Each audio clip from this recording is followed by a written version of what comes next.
ରାତି ପାଇଲେ ସମସ୍ତଙ୍କ ଘରେ ଚିନ୍ତା ଥାଏ ଆଜି କ'ଣ ରୋଷେଇ କରିବା ବୋଲି। ବୋଉ କହିଲେ ଆଜି ଛତୁ ଆଣୁନ ରାନ୍ଧିବା।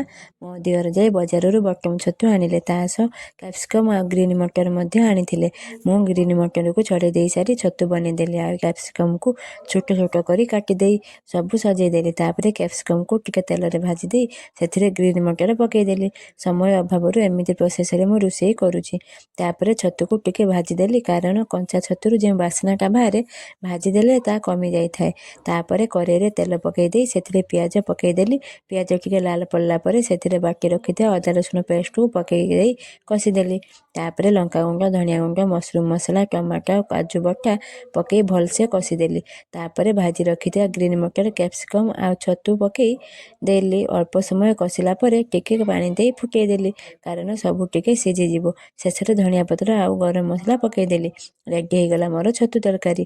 ଆପଣମାନଙ୍କ ଭିତରୁ କାହାକୁ ଛତୁ ତରକାରୀ ଖାଇବାକୁ ଭଲ ଲାଗେ କହିବେ ତ। ଭିଡ଼ିଓ ଭଲ ଲାଗିଲେ ଲାଇକ୍, ସେୟାର, ସବସ୍କ୍ରାଇବ୍ କରିବାକୁ ଜମାରୁ ଭୁଲିବେନି।